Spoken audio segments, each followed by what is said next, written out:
Question number 4 is very important. Again, physics,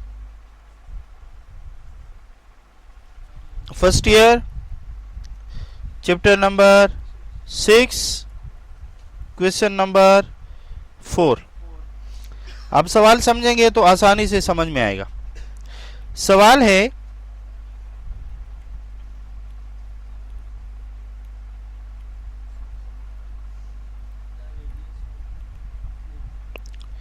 the radius of the moon, the radius of the moon, the radius of the moon is 27% that of earth. The radius of the moon is 27% of the earth radius, and its mass, the mass of the moon is 1.2% mass of the earth. Find the value of G on the surface of moon. Find the value of G on the surface of the moon. This is the first question. Find the value of G on the surface of moon. Second question. How much will a 4 to 4 Newton body weight there? How much will a 4 to 4 Newton body weight there? Means you have to find weight on moon. For what? For the weight on earth surface is how much? 4 to 4 Newton. बात समझ में आई? जमीन पर जब आपने wait मालूम किया तो वो था 4 to 4. कहते हैं जब आप उसको मून पर मालूम करेंगे तो फिर बताओ कितना होगा. बात समझ में आई? सवाल समझ में आई कि नहीं? कहते हैं radius of the moon given है, mass of the moon given है, तो फिर हम मून के ऊपर ग्रेविटी तो पहले मालूम करें, फिर आगे की कहानी चलाएंगे. क्लियर होगी बात? हाँ, सेम रहती. जरा मालूम करना सेम कैसे रहेगी भाई. क्या हो गया? तो किधर घूम रहे? कैपिटल जी सेम रहेगा. ओके, सोल्यूशन देखिए. As we know that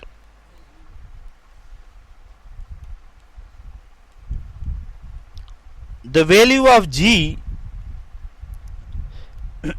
on earth surface is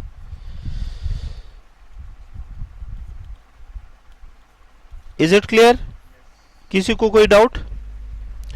अब मून पे क्या होगा? सिर्फ ई चेंज हो जाएगा, बाकी तो नहीं रहेगा ना change. Now the value of G on moon surface B, we just replace E by M. So G of M is equal to capital G M of M divided by R of M square. Am I right? मुझे बताइए, मुझे ये दिया है कि नहीं? मुझे RM दिया है कि नहीं? बस आप इसकी वैल्यू लगाएं एंड गेट द आंसर. देखो जरा प्यार से लगाएं. कैपिटल जी अपनी जगह और 1.2% मास ऑफ अर्थ. गलत क्या सही क्या? सही क्या गलत क्या? और आरएम है 27%, तो क्या लगाएंगे? 27% of radius of earth whole square. किसी को डाउट हो तो जल्दी बताएं. बोलिए, डाउट है? नहीं है? बस इसको हल करने ही कमाल है. आप हल करेंगे सही तरीके से चलेगा, वरना गलती कर जाओगे. जरा देखिए, जी ऑफ एम अपनी जगह, बिल्कुल एहतियात चाहता हूं मैं. ये 1.2% किधर है? अपनी जगह. अब हल करना बंद कर दे भाई, पहले देखें आप, इसके बाद हल करें. टाइम दूंगा हल करने के लिए. 27% बाहर निकला, पर उसका एक स्क्वायर भी तो है. बाकी जो बचा वो मैंने लिखा. ऊपर बचा जी, फिर एम ई और नीचे आर ई स्क्वायर। एतराज है क्या किसी को भी है तो बताएं। अरसल, अब जरा देखिए बेटा, बिल्कुल एहतियात से, जी एम अपनी जगह 1.2%। गौर से देखिए, इस परसेंट का मतलब क्या होता है? अगर मैं परसेंट खत्म करता हूं तो नीचे 100 लगाता हूं या नहीं? ये 6-7 क्लास में पढ़ाते हैं भाई। जैसे 2% मीन्स 2 और 100, 3% मीन्स 3 और 100, तो 1.2% means 1.2 divided by, very good, divided by 100।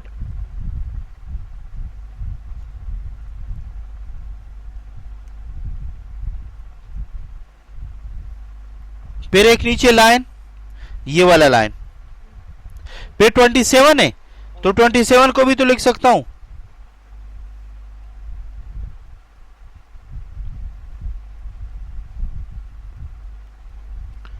और बाकी ये जो मामलात है ये आप अपनी जगह लिखें। बोलिए मैं सही जा रहा हूं या नहीं? बस अब देखें, कमाल देखें, क्या मैं यहां पर 1.2 डिवाइडेड बाय 100, ये इसके ऊपर डिवाइड हो रहे हैं या नहीं? तो ये ऊपर जाएगा, उल्टा हो जाएगा या नहीं? देखिए भाई, ये 100 ऊपर हो जाएगा और 27 नीचे हो जाएगा, लेकिन स्क्वायर तो अपनी जगह रहेगा ना भाई। और जो बाकी बचा वो अपनी जगह लिखिए।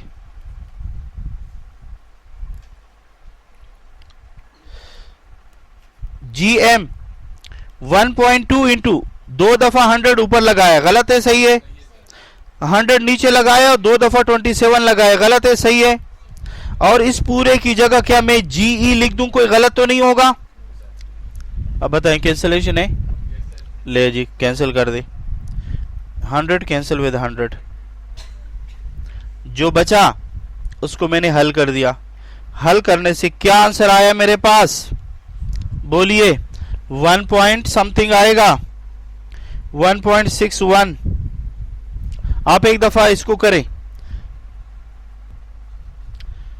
0.164 टाइम्स अर्थ ग्रेविटी, चलेगा या नहीं?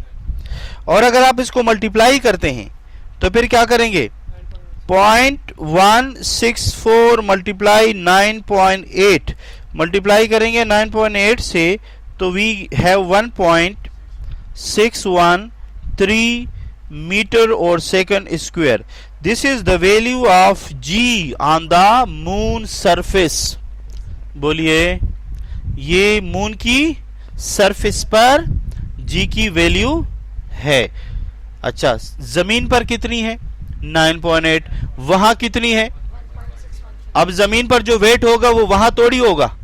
जमीन पर वेट है तो जमीन की ग्रेविटी से मल्टीप्लाई है ना मास।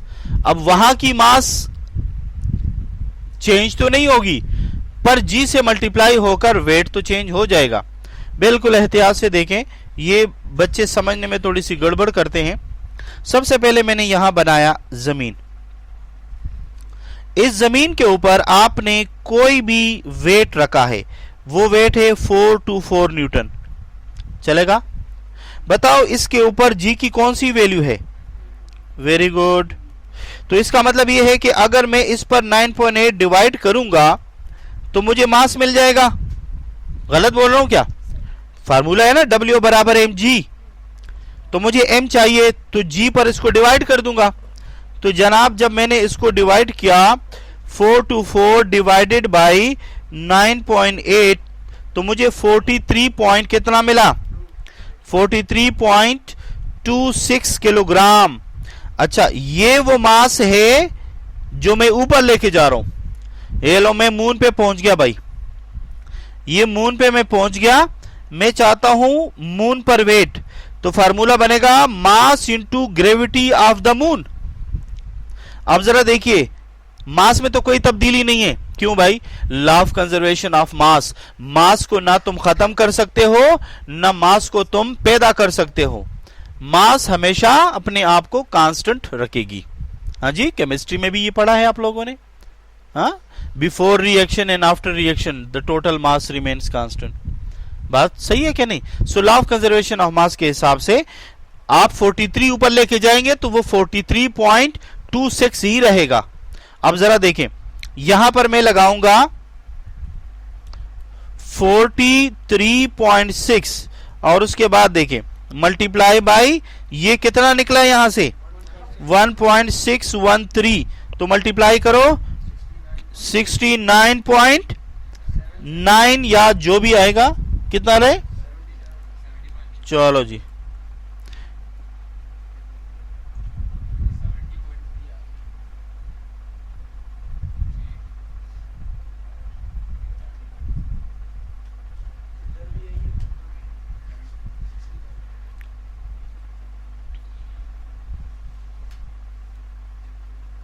अच्छा जी देखो क्या रहा बेटा 69.7 69 पॉइंट क्या रहा है बेटा 777। अच्छा जी 77 what ever be. So this is actually the mass of the moon. बात क्लियर हो गई बेटा?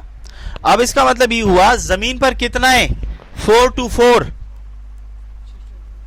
बताओ उधर कितना है 69 पॉइंट बकोल इनके 70 या जो भी है। इंक्रीज हुआ डिक्रीज हुआ? ये डिक्रीजिंग किसकी वजह से हुई? ग्रेविटी की वजह से। यानी मून के ऊपर ग्रेविटी की वैल्यू कम है जिसने वेट को कम कर दिया, तभी उस वहां पे चलना मुश्किल है ना? चलेगा भाई?